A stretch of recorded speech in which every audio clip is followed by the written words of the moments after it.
শামসুল হক ফরিদপুরের মতো জীবনটা বানাও, শাইখুল হাদিস আল্লামা আজিজুল হকের মতো জীবনটা বানাও, শরীফ ওসমান হাদির মতো। যুবক রে, এইভাবে ফেসবুকে জীবন নষ্ট করে দিও না, ল্যাংটা ছবি দেখে জীবন নষ্ট করে দিও না। তোমার জীবনের অনেক দাম। তুমি যদি জীবনকে কাজে লাগাতে পারো, দেশ তোমার জন্য কাঁদবে, জগৎ তোমার জন্য কাঁদবে, মাটি তোমার জন্য কাঁদবে, গাছের পাতা তোমার জন্য কাঁদবে, গোটা সৃষ্টি তোমার জন্য কাঁদবে, ইতিহাসের পাতায় তোমার নাম থাকবে, আল্লাহর ফেরেশতারাও তোমার জন্য দোয়া করবে। বেটা, জীবন মানে খালি মোবাইল না, জীবন মানে নর্তকীর না ইস্তারে যাবো। শুধু খাইলে আর ঘুমাইলে আর লেদাইলে আর সেলাইলে এটাই জীবনের শেষ না। যে মানুষ মনে করে জীবন মানে খাওয়ান আর ঘুমান আর বউ বাচ্চা নিয়ে সংসার করা, এর জীবন আর কুত্তার জীবনের মধ্যে কোনো পার্থক্য নাই।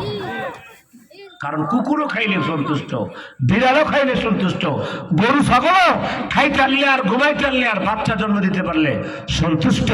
মানুষের জীবন শুধু খানা আর ঘুমানোর নাম না, জীবন হচ্ছে আল্লাহর জমিনে আল্লাহর দ্বীন প্রতিষ্ঠার জন্য লড়ে যাওয়া।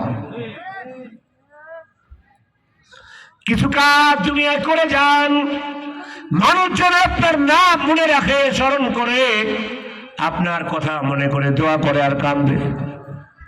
এমন কিছু করে যাও যুবক, তোমার মা তোমার জন্য দোয়া করে, বাবা তোমার জন্য দোয়া করে, সমাজের মানুষ তোমার জন্য দোয়া করে।